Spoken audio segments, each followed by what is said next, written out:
할렐루야.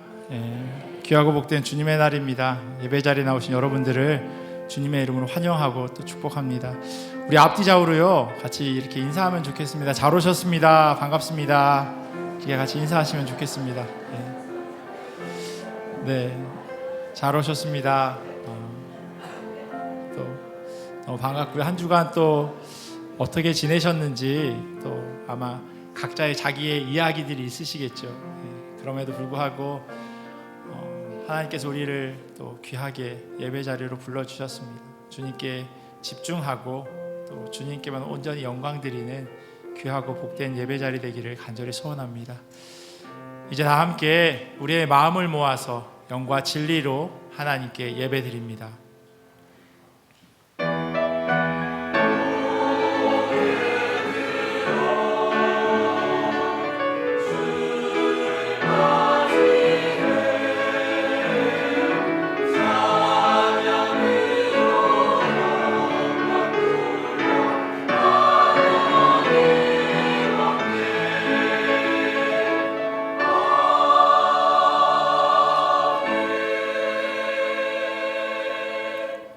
왕이신 나의 하나님이여, 내가 주를 높이고 영원히 주의 이름을 송축하리이다. 내가 날마다 주를 송축하며 영원히 주의 이름을 송축하리이다. 아멘. 다 자리에서 일어나셔서 찬송가 31장 찬양하라 복되신 구세주 예수 찬양하시겠습니다.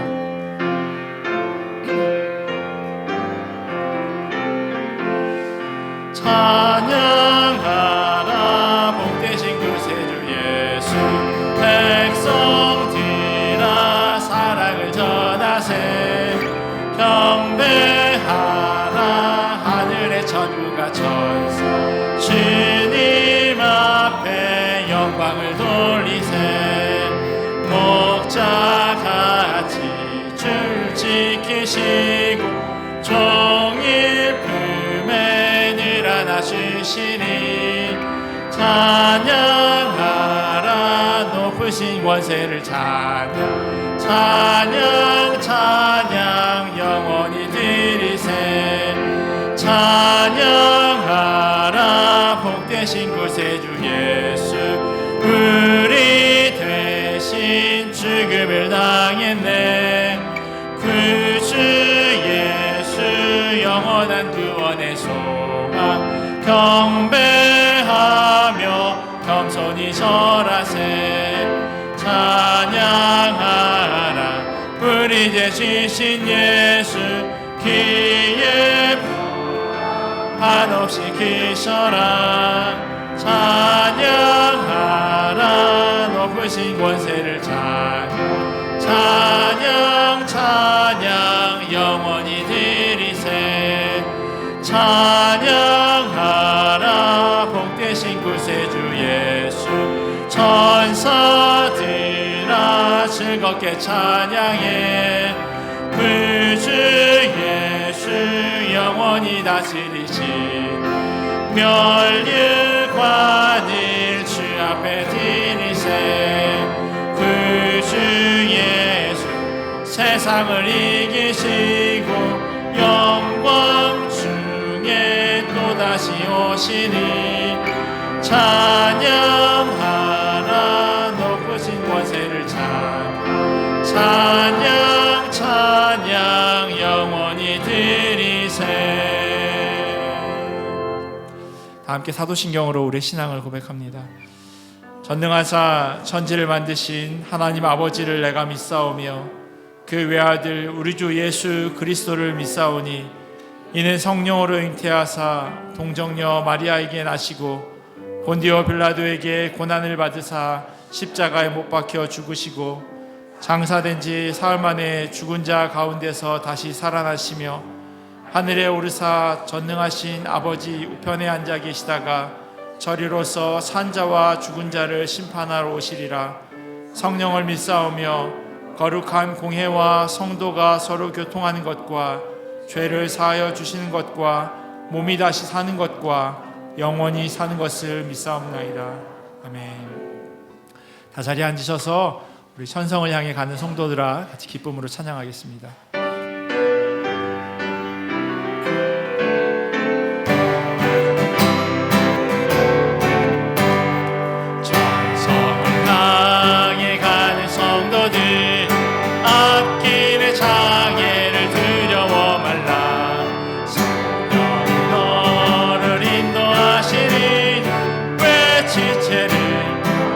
한 번 더 찬양할까요? 천성을 향해 천성을 향해 가는 성 앞길의 장애를 두려워 말라 너를 인도하시니 왜 지체를 하고 있느냐 앞으로 천성을 향해 나가세 천성문만 말하고 나가세 모든 천사 너희를 영접하 문 앞에 기다려 서 있네 가는 길을 네가 비웃건 확실한 증거를 보여주어라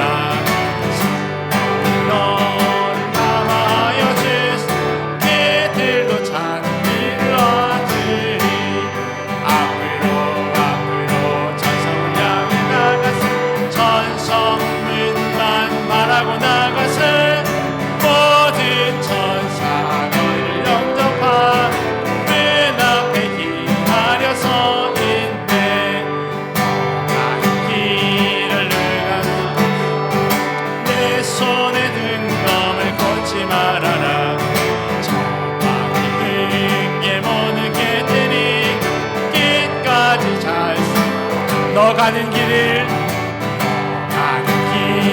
모두 비전 내 손에 든 검을 꽂지 말아라 저방이 등에 모든 개들이 끝까지 잘 싸워 이겨라 앞으로 천성을 향해 나가 천성문만 말하고 나가세 모든 천성 너희를 영접하러 문 앞에 앞으로 천성을 향해 나가세 천성문만 말하고 나가세 모든 천사 너희를 영접하 문 앞에 기다려 서 있네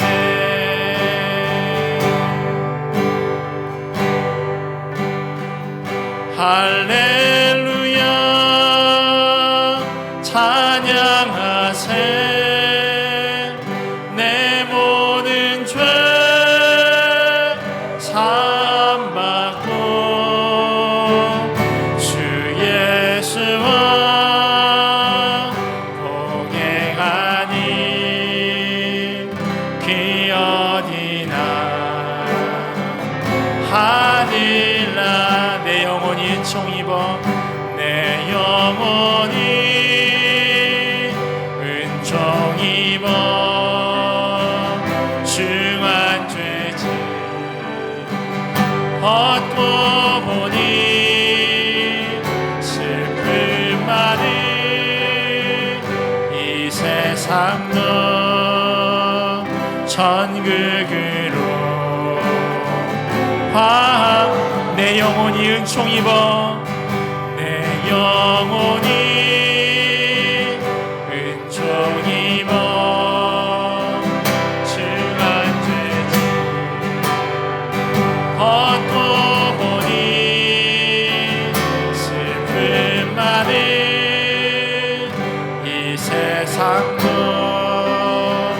천국으로 하하노나 할렐루야 찬양하세 내 모든 죄 사함받고 주 예수와 동행하니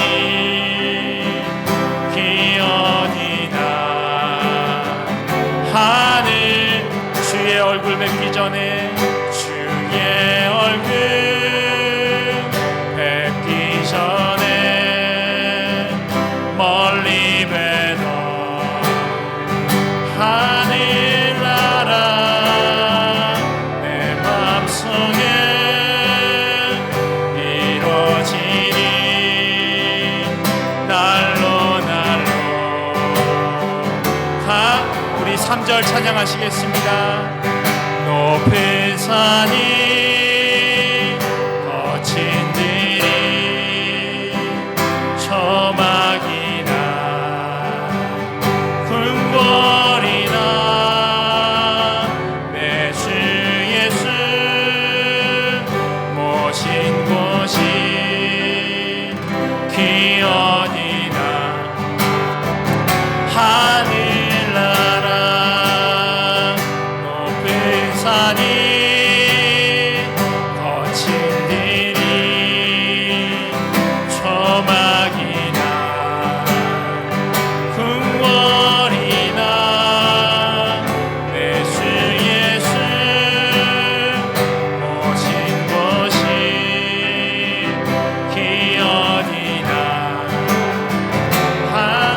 할렐루야 찬양하세.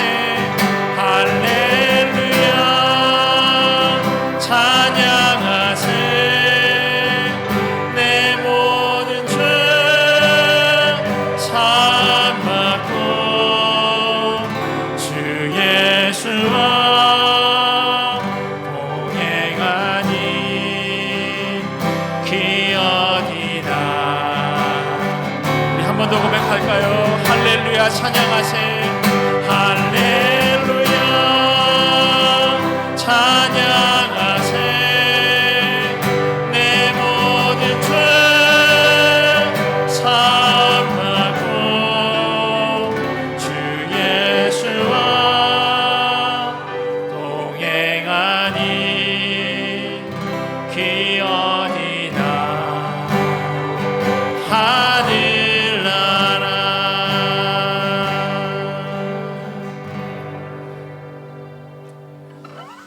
우리 이 시간 하나님 이 자리에 자정하여 주시옵소서. 우리 하나님께 올려드리는 예배를 주님께서 기쁘게 받아 주시옵소서. 우리 이 마음 가지고 같이 찬양하며 나아가겠습니다. 하늘의 문을 여소서.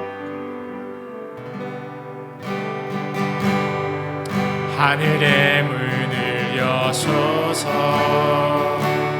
이곳을 주목하소서. 주를 향한 노래가 꺼지지 않으니 하늘을 열고 보소서. 이곳에 임재하소서. 주님을 기다립니다. 기도는 향기가 하늘에 닿으니 주여 임재하여 주소서. 이곳에 오셔서 이곳에 앉으소서. 이곳에서 드리는 예배를 받으소서. 주님의 이름만이 오직 주의 이름만 이곳에 있습니다. 하늘의 문을 여소서. 하늘의 문을 여소서. 이곳을 주목하소서. 주를 향한 노래가 꺼지지 않으니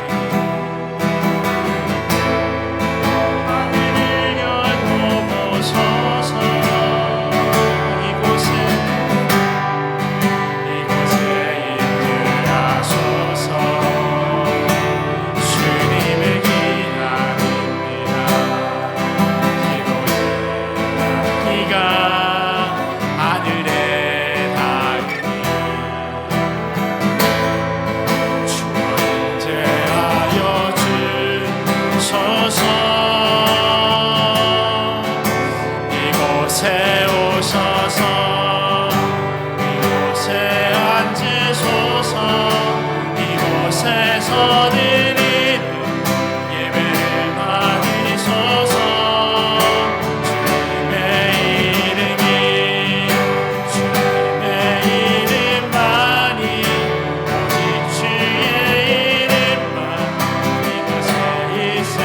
이곳에 오셔서 이곳에 오셔서 이곳에 앉으소서.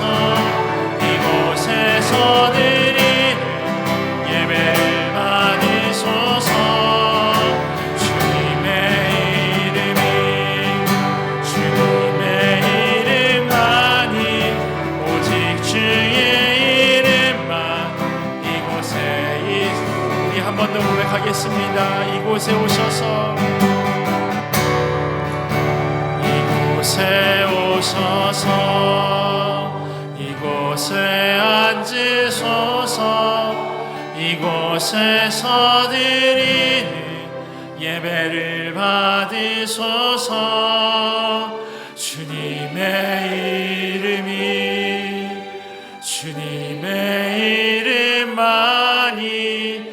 오직 주의 이름만 이곳에 있습니다. 우리 시간 함께 같이 기도하며 나아가겠습니다. 하나님, 우리를 예배의 자리에 불러주심에 감사합니다. 우리가 고백한 찬양의 가사처럼 우리는 주님의 나라를 향하여 나아가는 나그네들입니다. 주님의 백성들입니다. 드려지는 예배를 통해서 다시금 그것을 기억하기를 원합니다.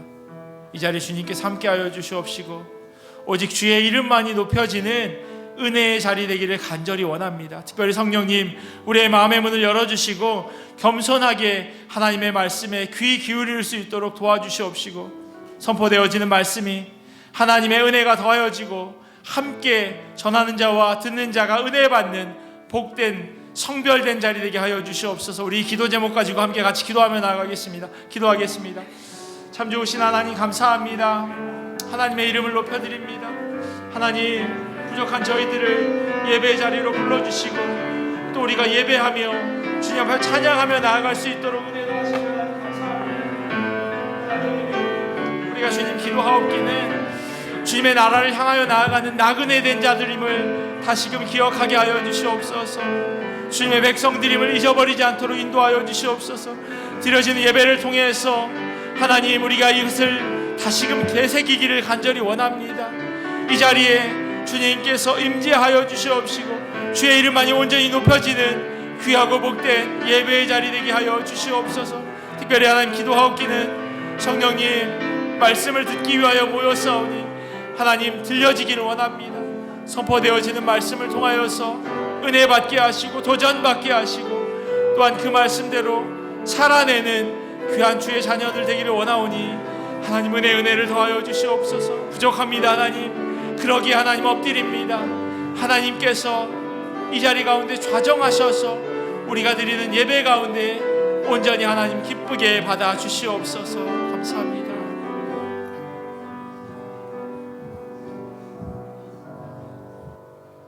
사랑의 아버지 하나님, 모든 나라와 모든 영광과 모든 이름 위에 이름 되신 하나님만을 찬양하고 예배합니다. 주님 홀로 영광 받아 주시옵소서. 내가 거룩하니 너희도 거룩하라 하신 주님, 지난 한 주간 우리의 삶에서 얼마나 구별된 삶을 살았는지 돌아보며 회개합니다. 하나님이 자녀로 삼아주셨기에 주님의 자녀로서 성령님의 인도하심 따라 일상생활에서 성령의 열매를 풍성히 맺는 장성한 아비의 신앙 되게 하옵소서. 주님, 이 시간 특별히 저희가 살고 있는 이 땅 캐나다를 위해 기도합니다. 일에 없는 산불로 많은 사람들과 드넓은 자연과 동물들이 신음하고 있습니다. 이러한 일이 나와는 상관없는 남의 일이 아닌 믿는 우리가 바로 서지 못함 때문은 아닌지 영적으로 민감하게 하시고 하나님과의 관계에 틈이 생겨 고통받는 그곳에 간격을 메울 수 있는 중보자의 자세로 간절히 기도하는 저희 되게 하옵소서. 주일 성경 강해와 또 새로이 시작될 수요 여름 특강을 위해 기도합니다. 지금은 은혜 받을 만한 때요 보라 구원의 날이라고 말씀하신 그때가 현재 우리 교회를 가리킨다는 믿음으로 시간과 마음을 구별하여 말씀과 은혜를 사모하며 모이기에 힘쓰는 모두 되게 하시고 준비하는 담임 목사 영육간의 강건함을 허락하여 주시옵소서. 이 시간 간절히 부목사 청빙을 위해서도 기도드립니다. 담임 목사와 잘 협력하고 성도들을 잘 섬기며 특별히 침체된 청년부와 교회 학교를 잘 이끌 수 있는 사역자를 보내주시어 교회의 미래를 함께 만들어가는 아름다운 부흥 있게 하시고 모든 청빙 과정이 순조롭 있게 진행될 수 있도록 도와주시옵소서. 교회 안팎으로 헌신하며 일할 사람이 많이 필요한 이때입니다. 주님이 애타게 찾으시는 그 한 사람이 어떤 장로, 어떤 권사, 어떤 집사가 아니라 바로 내가 그 한 사람임을 깨닫게 하시고 무모해 보여도 믿음으로 순종하며 한 걸음 내디딜 때 하나님의 일하심을 경험하는 축복 허락하여 주옵소서. 주님, 기도 시간마다 우리 주위의 육신의 질병과 마음의 상처로 힘들어하는 형제 자매를 위해 기도하면서 실질적으로 얼마나 그들을 돌보며 위로했는지 돌아봅니다. 기회 있는 대로 모든 이에게 착한 일을 하되 더욱 믿음의 가정들에게 하라고 하신 그 말씀을 기억하며 서로의 아픔과 필요를 채우고 위로하는 진정한 사랑의 공동체가 될 수 있도록 저희의 마음을 하나로 묶어 주시옵소서. 말씀 전하는 이충민 목사에게 기름 부어 주시고 사랑기에 듣기 좋은 설교가 아니라 하나님이 원하시는 진리의 말씀만을 담대히 전하는 대언자가 되게 하시고, 듣는 저희는 겸손한 마음으로 각자에게 주시는 주님의 음성과 메시지를 들을 수 있는 귀한 시간 되게 하옵소서. 찬양으로 예배를 돕는 할렐루야 성가대 찬양에도 함께 하시어 부르는 자나 듣는 모두가 성령의 감동으로 은행받는 찬양 되게 하옵소서. 예배의 남은 시간도 모두 주님께 맡기오며 예수님 이름으로 기도드렸습니다.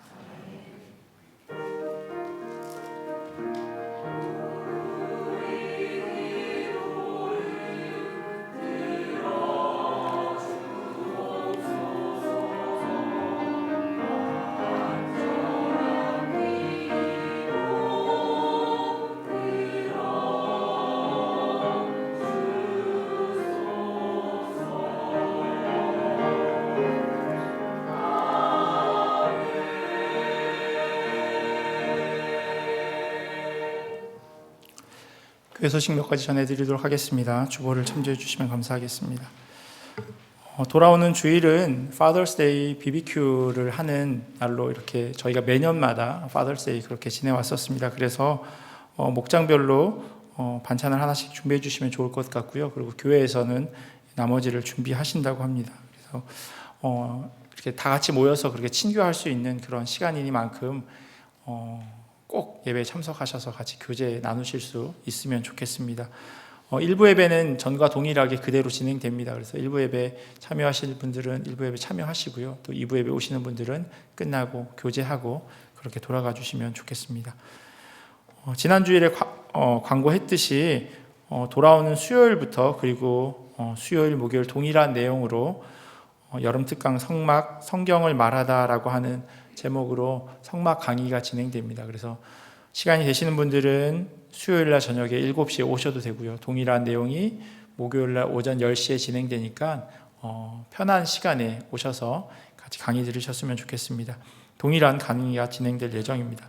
이 강의가 모두 끝나시고 나면요, 성막 여행을 가려고 합니다. 그 펜실베니아에 있는 랭캐스터에 성막이 이렇게 만들어진 곳이 있어서 거기를 가고 또 그 옆에 있는 사운드 앤 사이트라고 하는 곳에 가서 뮤지컬 모세를 같이 관람하려고 하는데요.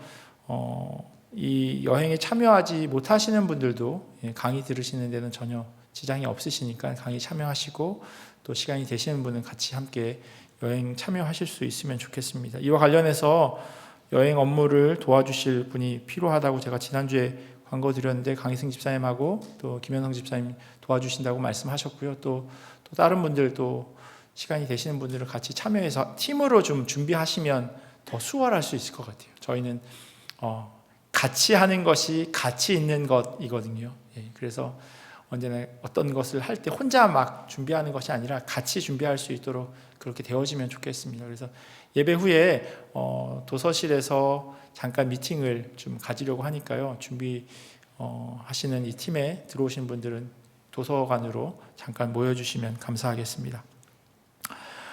지난주일 예배 후에요. 아마 제 기억으로 정확하게 1시부터 준비를 한 것 같아요. 1시부터 저기 옆에 보이시는지 모르겠지만 놀이터를 저녁 한 7시 반 이 정도까지 1시간 있으면 끝날 거예요. 1시간 있으면 언제 끝나요? 뭐 이렇게 계속 얘기하다 보니까 7시 반 정도나 돼서야 맞춰졌습니다. 그래서 같이 많이 도와주셔서 너무 감사하고요. 특별히 저희가 모래 산더미처럼 쌓여 있었는데 모래 다 평평하게 까는데 도와주신 분들, 또 저 놀이터 놀이기구를 또 도네이션 해주신 분, 또 어제는 저 놀이터를 보시더니 저 위에 이제 아이들 다치지 않게 모래를 깔아놓긴 했지만 좀 더 이렇게 충격 흡수될 수 있도록 나무 있잖아요. 조그맣게 조각되어 있는 그 나무를 또 교회 어떤 장로님께서 도네이션 하신다고 말씀하셔서 또 저 위에 이제 그 나무까지 깔면 정말 아이들이 안전하게 너무너무 좋게 그렇게 놀 수 있는 공간이 되어질 것 같습니다. 교회에서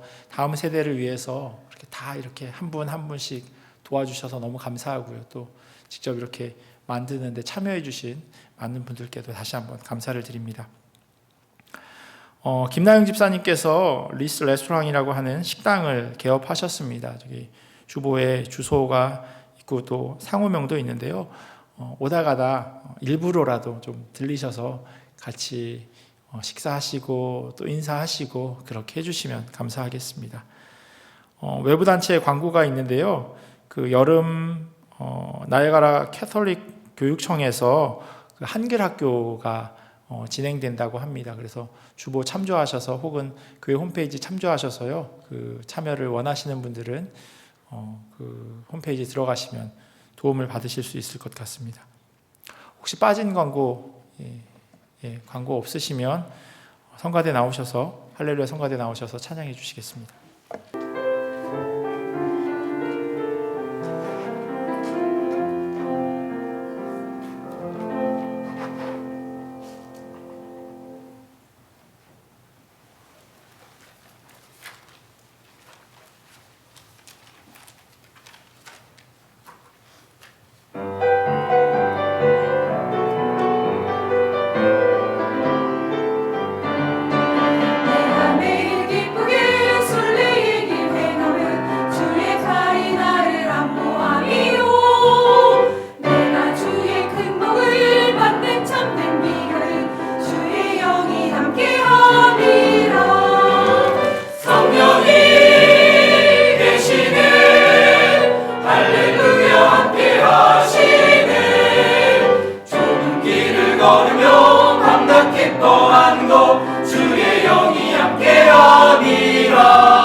십자가의 군도 힘입어 그 발 아래 엎드려 참된 평화 얻으면 주의 영이 함께함이라. 성령이 계시네 할렐루야 함께하시네. 좁은 길을 걸으며 감락 기뻐하는 것 주의 영이 함께함이라. 나와 동행하시고 모든 염려하시니 내가 기쁜 마음으로 주의 뜻을 행하리. 예수 예수 나의 기쁨 되시네. 예수 예수 언제나 동행하시네. 성령이 계시네 할렐루야 함께하시네. 좁은 길을 걸으며 밤낮 기뻐하고 주의 영이 함께함이라. 좁은 길을 걸으며 밤낮 기뻐하는 것 주의 영이 함께함이라.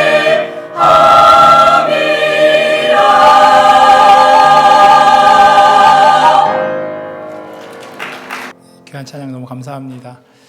저희가 지금 계속해서 베드로전서를 보고 있는데요. 오늘 말씀 가운데도 되어지는 이야기지만 좁은 길을 걸어도 밤낮 기뻐할 수밖에 없는 것, 성령님께서 우리와 함께 하신 줄 믿습니다. 오늘 찬양의 가사 또 하나님 주신 말씀 가지고 같이 은혜 받는 시간 되기를 원합니다. 하나님 주신 말씀 같이 보도록 하겠습니다. 베드로전서 1장 13절에서 25절까지 말씀입니다. 우리 다 자리에서 일어나셔서 베드로전서 1장 13절에서 25절까지 말씀 한 절씩 교독하고 마지막 25절은 함께 읽도록 하겠습니다. 제가 먼저 13절 봉독합니다. 그러므로 너희 마음의 허리를 동이고 근신하여 예수 그리스도께서 나타나실 때에 너희에게 가져다 주실 은혜를 온전히 바랄지어다. 너희가 순종하는 자식같이 전에 알지 못할 때에 따르던 너희 사욕을 본받지 말고 오직 너희를 부르신 거룩한 이처럼 너희도 모든 행실에 거룩한 자가 되라. 기록되었을 때 내가 거룩하니 너희도 거룩할지어다 하셨느니라. 외모로 보지 않고 각 사람의 행위대로 심판하시는 이를 너희가 아버지라 부른즉 너희가 나그네로 있을 때를 두려움으로 지내라. 너희가 알거니와 너희 조상이 물려준 헛된 행실에서 대속함을 받는 것은 은이나 금같이 없어질 것으로 된 것이 아니요 오직 흠없고 점없는 어린 양 같은 그리스도의 보배로운 피로 된 것이니라. 그는 창세 전부터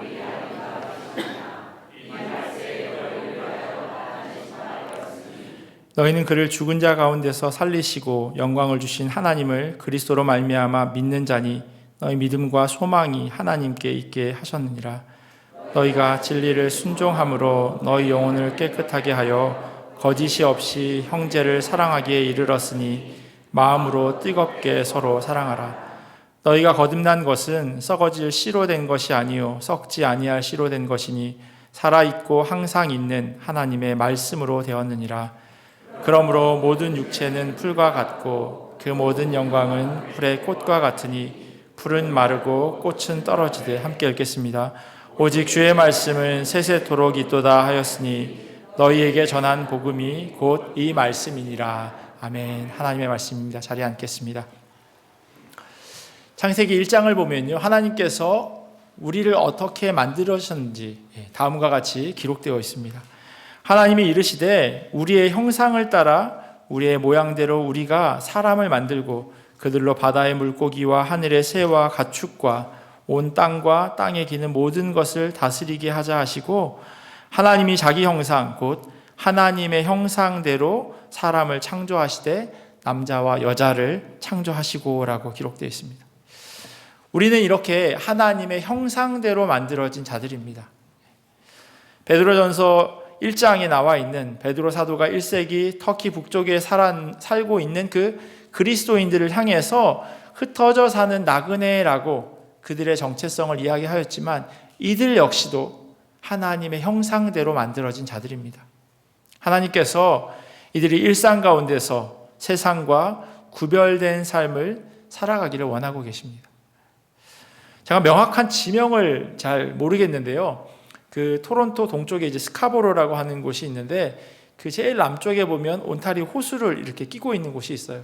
거기 백사장이 되게 좋고 또 좀 뒤쪽에는 약간 병풍처럼 깎아지른 이렇게 절벽이 있는 곳이 있는데요.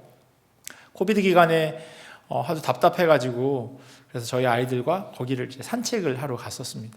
퇴근하고 한 6, 7시 정도 됐던 것 같아요. 해가 환하게 떠 있었을 텐데 저 멀리에서 어떤 아저씨가 이렇게 헤드폰을 끼고 이렇게 걸어오는데 뭐 백사장이나 해변에서 흔히 있는 일이죠. 이렇게 노래를 들으면서 이렇게 산책을 하거나 조깅을 하는 사람. 그래서 그런 사람인가 보다 하고 그 사람이 저한테 점점 다가오는데 가만히 보니까 손에 뭘 들고 있는 거예요.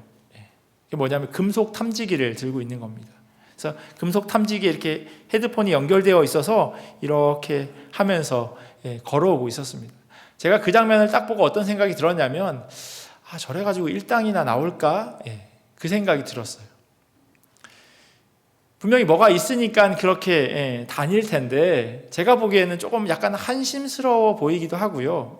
좀 우스꽝스럽다라고 하는 그런 생각도 들었습니다.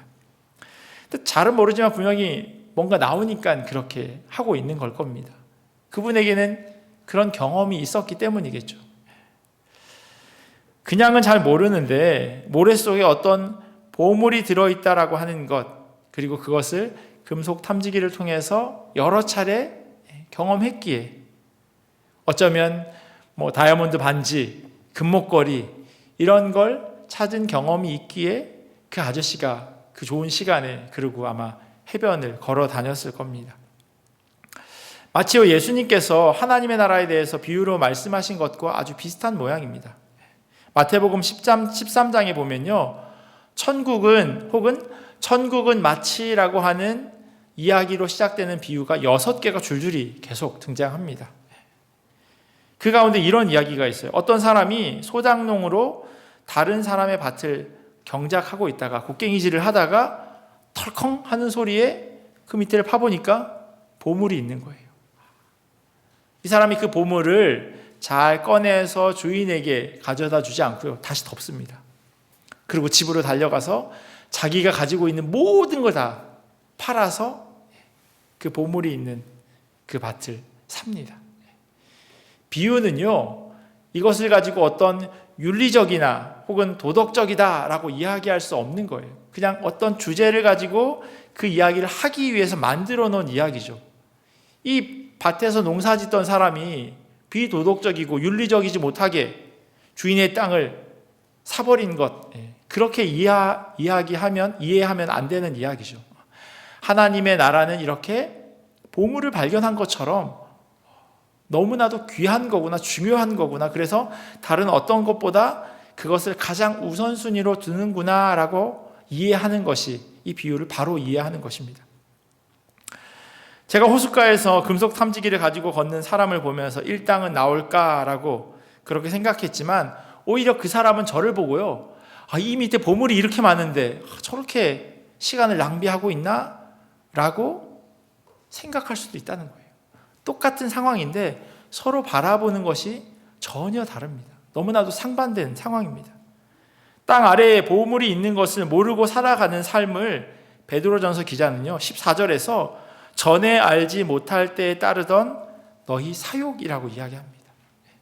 잘 몰랐던 거예요. 그래서 엉뚱한 걸 계속 쫓아서 따라가는 삶, 그게 바로 전에 따르던 너희 사욕이라고 이야기한 겁니다. 예수님을 알지 못할 때, 그때는 자기의 욕망이 가장 가치 있는 것으로 여기며 살아가는 겁니다. 그런데 그분을 만나고 나니 이전의 삶이 헛된 걸 발견한 거죠. 내가 집에 쌓아놓은 이 보물보다 땅에서 발견한 보화가 훨씬 값어치 있다는 걸 발견한 겁니다. 그래서 이걸 다 팔아서 이 밭을 사는 겁니다. 그럼 이걸 발견한 사람은 이제 어떻게 살아가야 할까요? 15절에 있는 말씀이에요. 오직 너희를 부르신 거룩한 이처럼 너희도 모든 행실에 거룩한 자가 되라. 이렇게 말씀하세요. 앞으로 어떻게 살아가냐고요? 거룩하게 살아가라고 말씀하고 계세요. 제가 고등학교 때요, 동네 농구장에 가면 이런 친구들을 아주 흔하게 볼 수 있었습니다. 어떤 친구들이냐면요, 왼손에 한 20cm 정도 되는 아대를, 팔도 길지도 않고 짧은데 거의 팔목에서 팔꿈치까지 되어지는 만큼의 아주 긴 아대를 딱 차고요, 신발은 에어조단을 신고요, 드리블을 하면서 자꾸 혀를 내밉니다. 왜 그러는 걸까요? 마이클 조단을 흉내내기 위함이죠.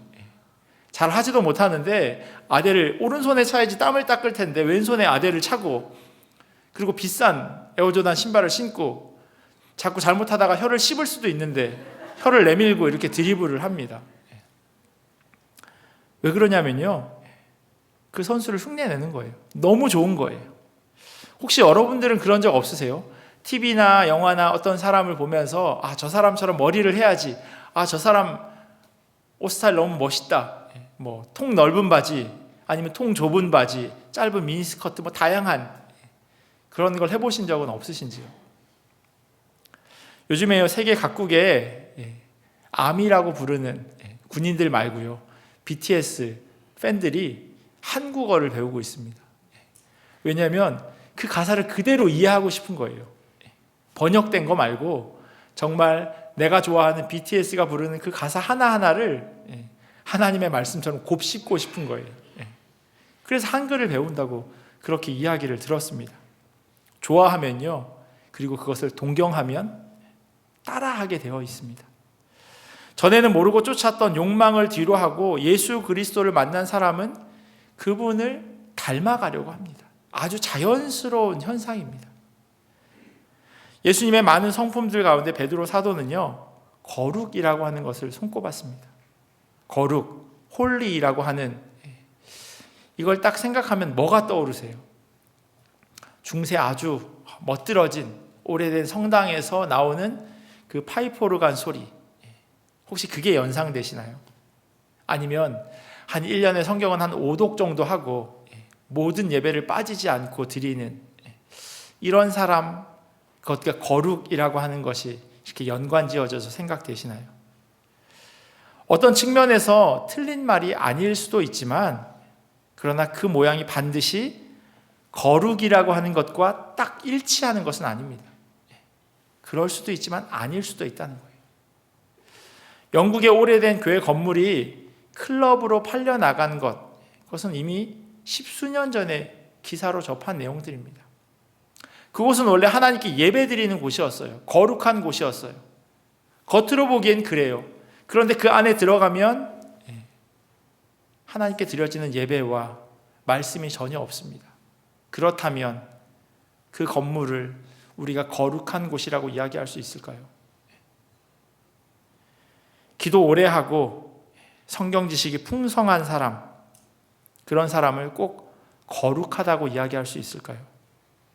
그의 삶이 정말로 하나님이 기뻐하시는 대로 살지 않는다면 그는 단지 열심히 교회 왔다 갔다 하는 사람입니다. 신앙생활 잘하는 사람이에요. 좋은 종교인, 그러나 오늘 성경에서 이야기하는 거룩한 사람이라고 이야기할 수는 없습니다. 진짜 그리스도인이라고 말할 수 없는 거죠.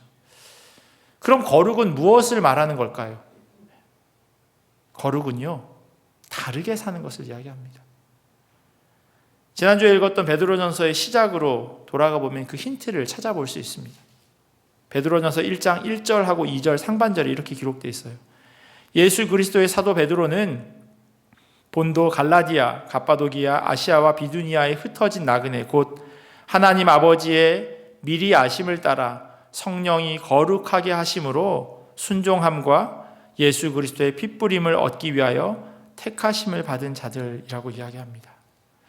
수많은 사람 가운데 하나님이 특별히 택하신 사람들, 따로 떼어둔 사람들을 이야기합니다. 왜냐하면 하나님이 이들을 자기 백성이라고 불러주셨거든요. 그리고 이들로 하여금 부르지 않은 다른 사람들과는 조금 구별되게 다르게 살라고 말씀하셨습니다. 다름하고 틀림은 분명히 그 의미가 똑같지 않다고 하는 것을 여러분들이 아실 거예요. 다른 것과 틀린 것, 하나님은 우리로 하여금 다르게 살라고 말씀하세요. 마치 이스라엘 백성들이 가나안 땅에 들어가기 전에 새롭게 들어갈 그 땅에 살고 있는 백성들과 너희가 다르게 살아야 한다고 하나님께서 모세 오경을 통해서 알려주셨던 그것처럼 너희들은 그렇게 구별되게 다르게 살라고 말씀하십니다. 오늘 본문 16절에요. 베드로전서 기자가 인용한 내가 거룩하니 너희도 거룩하라 말씀하신 것은요, 그러한 맥락에서 레위기에 기록되어 있는 말씀입니다. 다르게 살라고 말씀하시는 그러한 맥락 가운데 기록되어 있어요. 성경 가운데 레위기는요, 진짜 재미없는 책 가운데 하나예요. 어쩜 이렇게 스토리가 연결되어지지도 않고, 창세기 1장부터 일독을 하려고 큰맘 먹었는데 창세기 출애굽기 이렇게 넘어가다가 뒤에 출애굽기 뒤쪽으로 가면 성막이 나오거든요. 뭐 고가 어쩌고 뭐 장이 어쩌고 청색 홍색 자색실과 뭐 가늘게 꼬은 배실, 무슨 얘기인지 모르게 넘어갔는데 출애굽기 모세 이야기여서 잘 참았는데 레위기 들어가면 너무 힘들어요. 재밌는 게 하나도 없어요.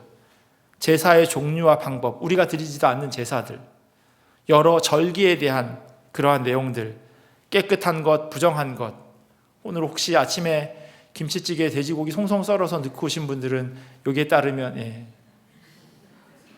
잘못하신 거죠. 뭐 기는 것, 나는 것, 뭐는 오소리는 되고 뭐는 안 되고, 뭐 돼지 두 발 갈리면 안 되고, 이런 재미없는 이야기들이 계속 나옵니다. 심지어는요, 성관계를 어떻게 해야 되는지에 대한 내용도 등장합니다. 정말 재미없어서 건너뛰고 싶은데 그러면 일독이 아닌 것 같고, 그래서 억지로 읽어 내려가는 그러한 부분입니다. 그런데요, 이 레위기를 하나님께서 왜 이스라엘 백성들에게 주셨냐 하면 다르게 살라고 하는 거예요. 거기 살고 있는 사람들은 이런 거 하는데 너희는 내 백성이니까 달라야 하지 않겠냐라고 하는 거예요. 지나가다가 봐도 누가 봐도 모르겠으면 그게 어떻게 내 백성이냐고. 너희는 분명히 다름이 있어야 한다라고 말씀하고 계십니다. 내가 거룩하니 너희도 거룩하라. 그 말씀은요, 내가 구별됐으니 너희도 구별돼야 된다는 거예요. 세상 사람들이 믿고 있는 그런 말도 안 되는 그런 거짓 신들과 나는 전혀 달라. 나는 구별돼 있어. 그러니 너희는 나를 믿는 백성이니 너희도 동일해야지. 하나님께서 그렇게 말씀하고 계시는 겁니다. 그래서 거룩의 또 다른 의미는요, 따로 떼어둠이라고 하는 거예요. 성령님께서 우리를 이 거룩한 삶으로 이끌어 간다고 말씀하십니다. 그리고 이러한 거룩은요, 결국 예수 그리스도의 십자가 보혈로 말미암아 가능하다고 말씀하고 있습니다. 그럼 어떤 삶이 거룩한 삶일까요? 구별되었다고 하는데 그 구별됨이 또한 어떤 걸까요? 예배로 예를 들자면요, 신령과 진정으로 드리는 예배가 거룩의 모양입니다. 사마리아 사람들이 예배하던 그리심 산에서도 말고요, 또 유대인들이 예배하던 예루살렘에서도 아닌 신령과 진정으로 드리는 그 어느 곳이든지 하나님이 기쁘게 받으시는 예배라고 말씀합니다. 내가 가지고 있는 생각이 중심이 아닌 성령님이 허락하신 마음으로 예배드리는 것, 그게 진짜라는 겁니다. 누가 보니까 내가 뭘 맡은 사람이니까, 내가 신앙생활 이 정도 했으니까, 이런 것 때문에 예배의 자리에 앉아 있는 것이 아니라 정말로 우리의 마음 중심에, 우리의 삶의 중심에 하나님이 계시는 것, 그것이 바로 하나님이 받으시는 신령과 진정한 예배라고 성경은 이야기하고 있습니다. 그래서 거룩이란요, 어떤 특정 장소나 아니면 특정한 행동에 국한되어진 것을 이야기하는 것이 아닙니다. 그 중심이 어디에 있는지, 그게 바로 거룩을 이야기하는 겁니다. 그 중심이 내가 있다면 나 중심인 거고요, 그 중심이 하나님께 있다면 그것은 하나님이 거룩하다라고 말씀하시는 삶이라는 겁니다. 이 개념을 사도 베드로는요, 흩어져 나그네된 자들에게 말하였고요, 그리고 오늘을 사는 우리에게도 동일하게 말씀하고 있습니다. 하나님 중심으로 구별되게 살아가라고, 하나님 중심으로 거룩하게 살아가라고 말씀하십니다. 여러분의 삶 가운데 어떤 구별됨이 있으신가요? 아일랜드계 미국의 재벌인요, 찰스 프란시스 척 피니라고 하는 사람이 있으세요. 그분이 올해로 92살이세요. 근데 이분이 35년 동안 기부한 금액이 자그마치 9조 원이래요. 그가 2016년 말에요, 700만 불을 모교 코넬 대학교에 기부함으로써 자기의 마지막 재산까지 모두 기부했다고 합니다. 거액을 기부했음에도 불구하고 이분의 삶은 아주 소박했대요. 샌프란시스코에서 임대 아파트에서 자기 아내와 살고 있고, 어디 여행할 땐 항상 버스를 이용하고요, 그리고 명품백이 아니라 그냥 비닐봉지에 책 한 권을 넣어서 그렇게 여행할 때 읽었다고 합니다. 뉴욕에 살 때는요, 맨하튼 변두리에 있는 아주 허름한 식당에서 햄버거를 즐겨 먹었고요, 그가 기부한 금액 가운데 27억 달러, 한국 돈으로 하면 한 3조 2천억 정도, 그게 5개 대륙에 1000개의 단체로 흩어져서 그렇게 기부되었다고 합니다. 그럼에도 어느 한 곳에 자기 이름을 올리지 않았대요. 왜냐하면 자기 이름이 올라가면 그건 척피니가 한 일이라고 사람들이 생각하기 때문에, 그 일이 중요한 거지 그걸 누가 기부하는 건 중요하지 않다라고 이분이 이야기했다고 하는 겁니다. 이분이 뉴저지 출신으로 아주 믿음 좋은 그런 가정에서 좋은 크리스찬으로 그렇게 살아가고 있다고 이야기합니다. 그런데 사람들에게는 이야기하지 않는데요, 내가 그리스도인이라고. 그냥 사람들이 이 사람의 삶을 보면서 도대체 저 사람은 왜 저렇게 사나 궁금해하다 보니, 이 사람이 예수 믿는 사람이라서 이렇게 살아가는구나라고 하는 걸 뒤늦게 알게 된다는 거예요. 근데 이와 정반대의 모습도 있어요. 한국의 기독교 그룹으로 아주 유명한 이랜드라고 하는 그런 기업이 있습니다. 제가 아는 지인도 그 기업을 다녔었어요. 한 달에 한 번씩 월요일 날 모든 전 직원이 예배를 드려야 합니다. 자기의 종교와 상관없이.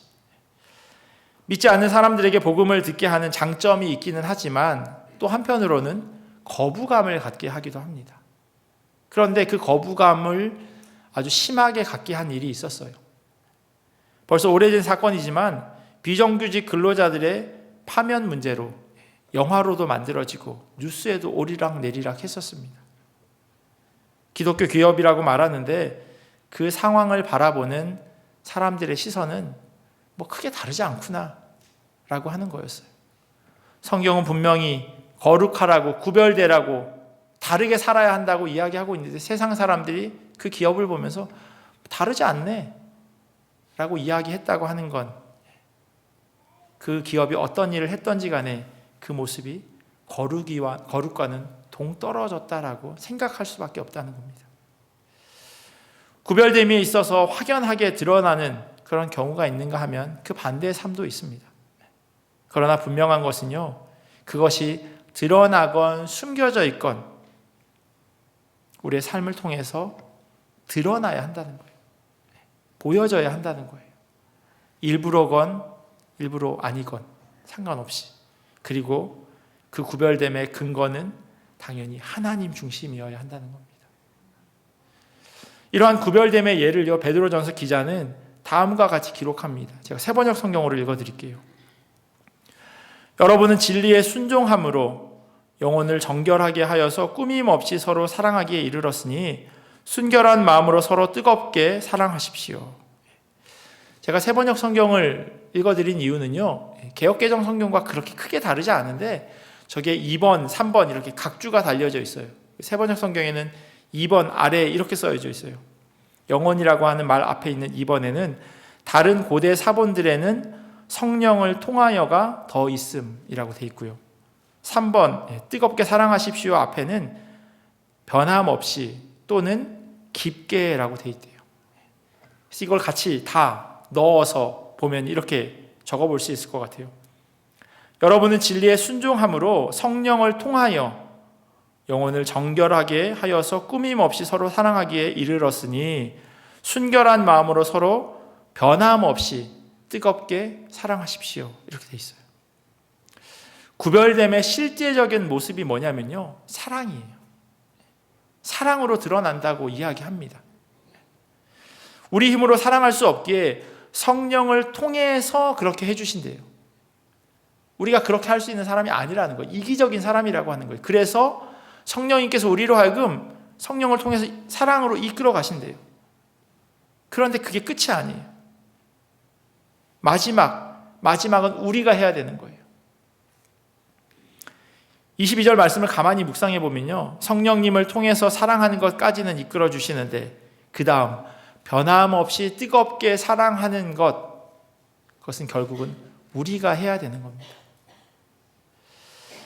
해보셔서 아시겠지만 변함없는 사랑이 쉽지 않습니다. 제가 청년부 섬길 때요, 2년, 3년, 길게는 한 5년 죽고 못 산다고 그러던 청년들이요, 헤어지잖아요. 어떻게 하면 그 녀석을 안 볼까? 그래서 교회로 옮겨야 하나? 이런 심각한 고민을 합니다. 20년, 30년 정말 금술 좋게 잘 살았는데 이혼할 때가 되면요, 10원 한 장 더 가져가려고 아주 악착같이 법정에 나가서 서로의 험담을 늘어놓습니다.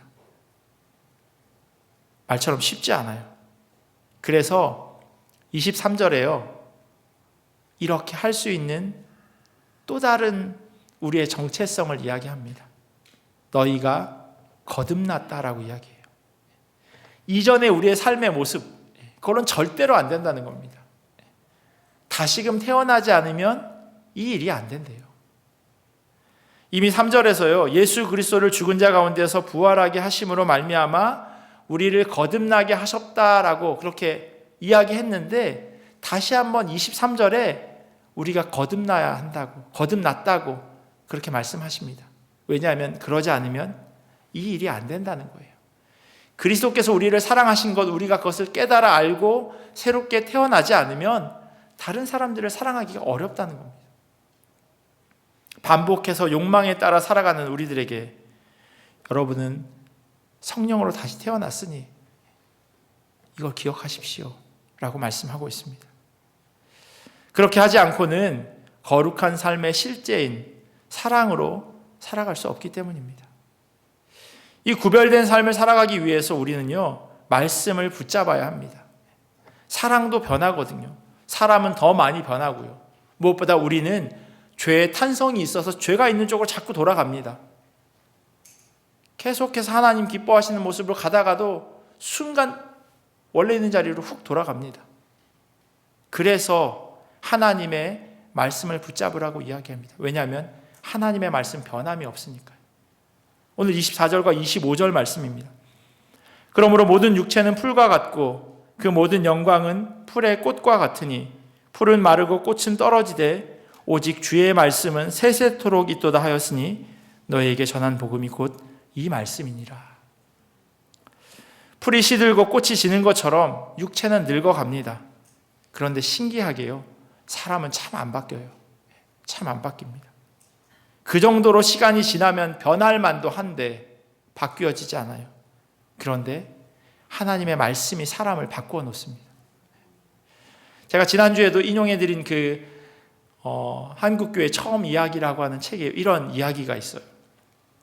경기도 벽제 출신의 윤승근이라고 하는 분이 계셨는데, 이분이 믿기 전에 사람들에게 불량배라고 하는 소리를 들었다고 합니다. 그런데 예수 믿고 나서 아주 사람들이 가지 않으려고 하는 강원도 오지로 이렇게 복음을 전했다고 합니다. 이 사람이 이렇게 바뀐 이유가 있어요. 1903년, 그러니까 1907년 평양 대부흥 이전에 4년 전에 1903년 원산에서 사경회가 있었는데, 그때 이분이 성령을 체험하고 자기가 그 선교사들에게 훔친 그 돈을 깨닫고 다시 회개하는 일을 그렇게 사람들 앞에서 하게 됩니다. 내가 선교사의 돈을 훔쳤다라고 하는 이야기를 하게 되죠. 그리고 나서 집으로 돌아오는 내내 하나님이시여 과거에 지은 모든 죄를 기억나게 하사 해를 입힌 자들에게 사죄하게 하소서라고 기도하면서 집으로 걸어왔다고 합니다. 회개하는 모습이 삶 가운데 있었던 거예요. 그리고 집에 도착했을 때 20년 전에 지은 죄가 떠올랐대요. 그게 뭐냐면 자기가 관공서에서 일을 하고 있었는데 자기가 받아야 할 그 월급에 돈이 조금 더 들어온 거예요. 통장으로 들어오는 게 아니고 봉투로 들어오잖아요. 세보니까 20원이 더 들어왔대요. 쌀 몇 가마니 되는 돈이래요. 내가 열심히 일해서 더 줬나 보다라고 하는 자기 설득, 자기 이해. 그래서 그냥 꿀떡 삼킨 거예요. 그런데 하나님 앞에 기도하는데 그게 생각이 난 거예요. 그래서 20년이 지났는데 20원을 준비해서 자기가 일했던 주전소를 방문합니다. 그런데 시간이 지나서 그 관공서가 문을 닫았어요. 그럼 그냥 여기까지, 하나님 참 감사합니다, 이렇게 회개하려고 했는데 그래도 이걸 또 그냥 그대로 가지라고 하시네요 라고 이야기하지 않고요, 그 위에 있는 관공서를 찾아가게 됩니다. 그곳에 가서요, 탁지부라고 하는 곳에 찾아가서 관리에게 돈을 내밀면서 이게 이런 저차한 일 때문에 내가 가지고 왔다라고 얘기했더니 그 사람이 의아해하면서 이렇게 이야기했대요.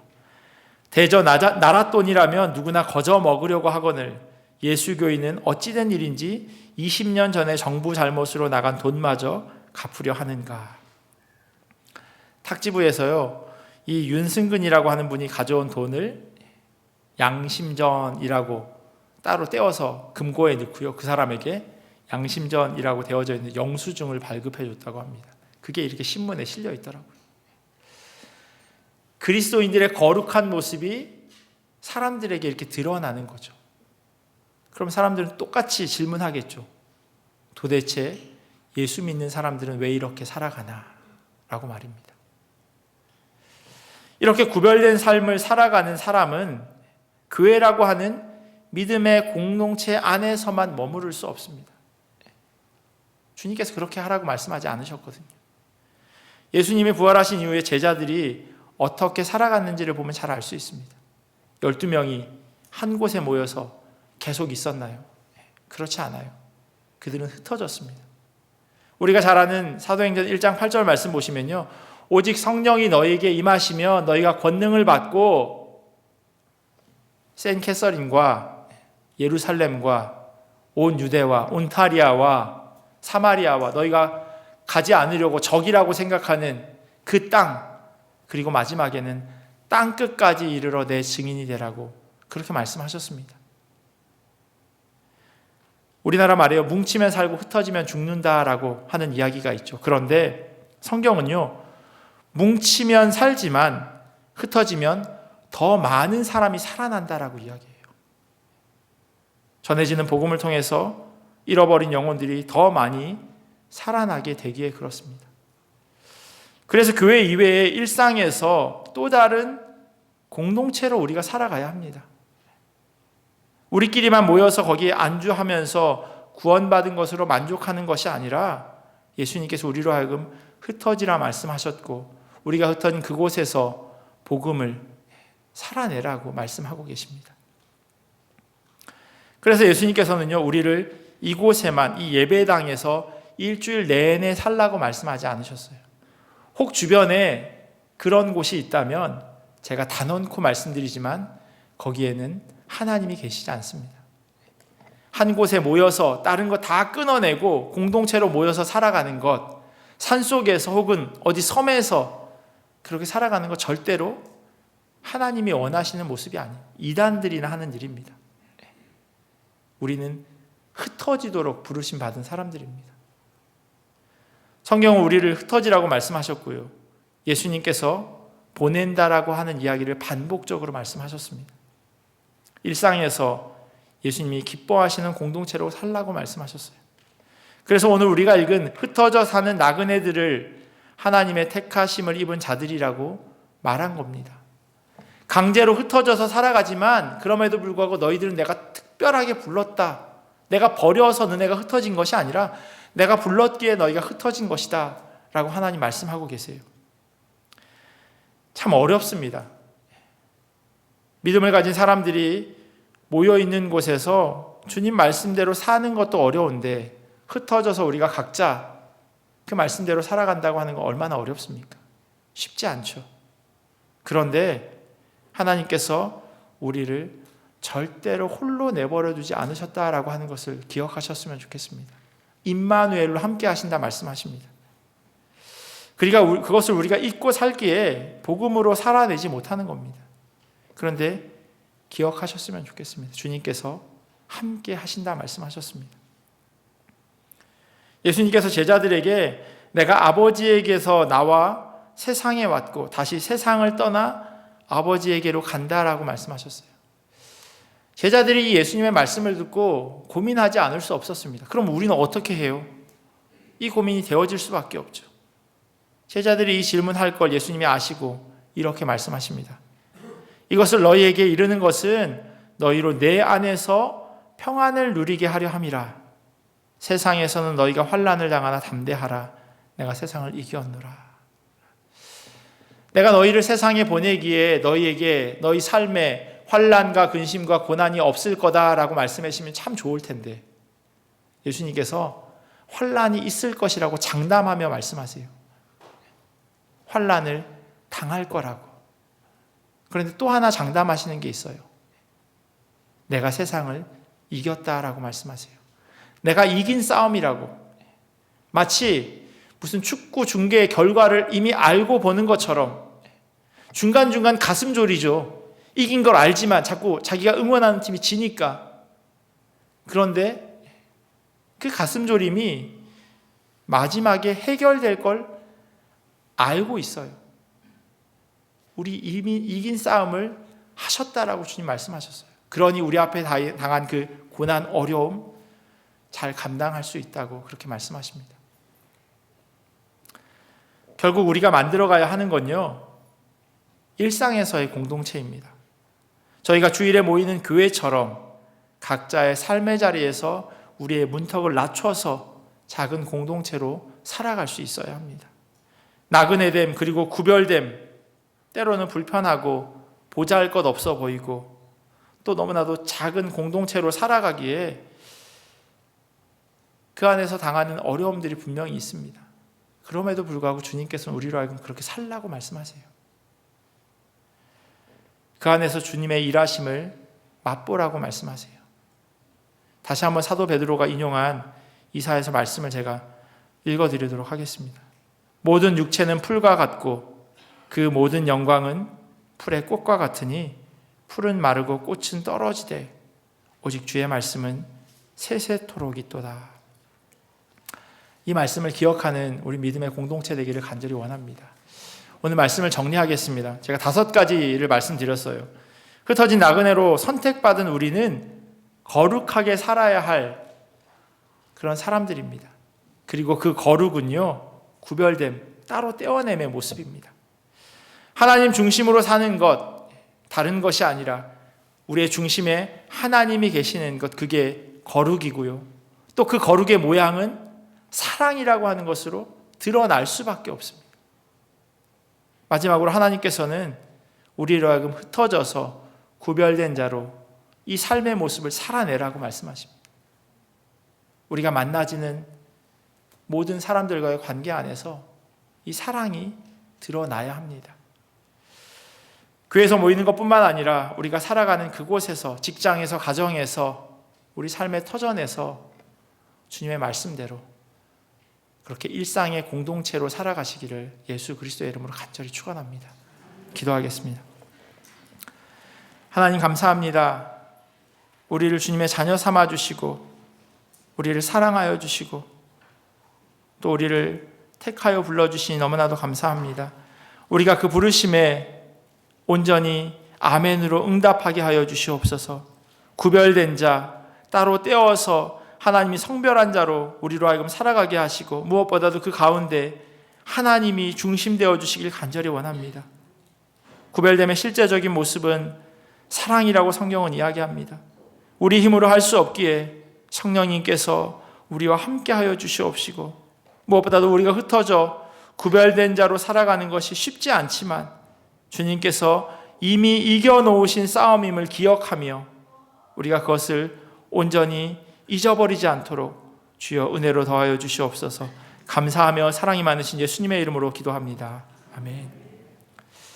우리 들은 말씀 기억하면서 찬송가 454장 찬양하시겠습니다.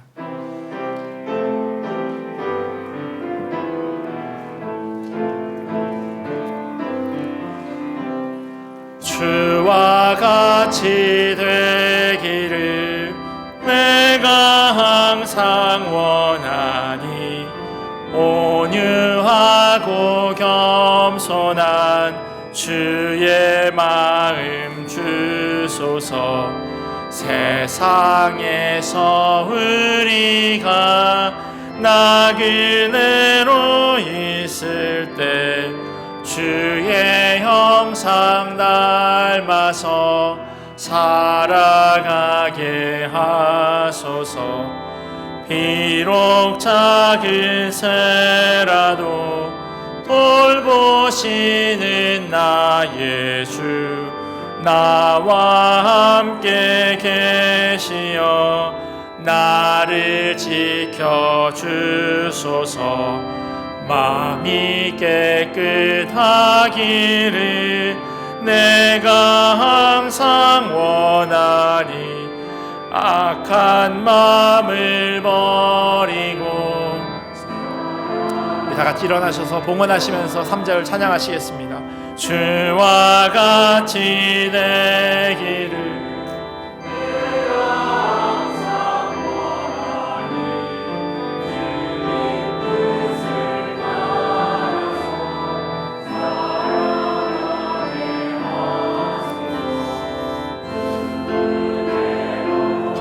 거듭나 말씀 위에 굳게 영원 무궁하도록 주와 함께 살리라. 아멘. 네, 아까 인사를 못 드렸는데요. 오늘 예배 가운데 홍영란 집사님 한국에서 언니가 방문하셨습니다. 네. 이영주 성도님, 저 가운데 계시는데 환영합니다. 잘 쉬시고 또 조심히 돌아가시면 좋겠습니다. 드려진 헌금 어린이 놀이터 바닥 깔개를 제목으로 해서 헌금해 주셨습니다. 13번째 생일을 감사드립니다. 이제껏 지켜주심과 또 저들의 앞날을 성령 하나님께서 인도하여 주세요. 감사드리며 라고 하는 제목으로 감사헌금 드렸습니다. 범사에 감사합니다. 또 생일 감사헌금 드렸습니다. 드려진 예물 위해서 같이 기도하겠습니다. 하나님 감사합니다. 귀한 믿음의 공동체가 하나 되게 하시고 언제나 주님이 기뻐하시는 대로 살아가게 하시니 감사합니다. 우리가 한 공동체이기에 또 한 지체이기에 함께 살아감을 기억합니다. 어떤 이가 아프면 우리가 함께 아픈 것이고 또 어떤 이가 즐거우면 행복하면 또한 그 소식이 우리에게도 기쁨이 되어질 수 있도록 은혜로 더하여 주시옵소서. 부족한 곳, 또 도움이 필요한 곳을 위하여 하나님 귀한 물질을 드리는 손길들 하나님 기억하여 주시옵소서. 넉넉하여서 또 때로는 남아서 드림이 아니라 부족함에도 불구하고 하나님께 주신 마음이 있기에 그것을 하나님 앞에 올려드립니다. 하나님, 드려지는 물질이 하나님이 기쁨 되어지게 하시고 우리의 공동체가 하나님이 기뻐하시는 공동체 되게 하시고 또한 우리가 있는 곳에서 하나님의 부르심을 잘 감당하는 그런 교회 될 수 있도록 은혜로 더하여 주시옵소서. 드린 손길들 한 사람 한 사람 기억하시고 또 어려운 형편으로 인하여서 드리지 못한 손길도 하나님 기억하여 주시옵소서. 이 땅에서 우리 귀한 성도들 물질로 인하여서 어려움 당하지 않게 하시고 주님의 공급하심을 통하여서 주님의 먹이심을 통하여서 항상 은혜롭고 감사한 기도의 제목들이 넘쳐날 수 있도록 인도하여 주시옵소서. 지금은 우리 주 예수 그리스도의 크신 은혜와 하나님 아버지의 사랑하심과 성령님의 교통하심이 사랑으로 구별되게 살아가기를 결단하는 주님의 자녀들 머리 위에 그리고 이들의 가정과 삶의 자리와 주님의 몸된 교회 위에 지금부터 영원토록 함께 하시기를 간절히 축원하옵나이다.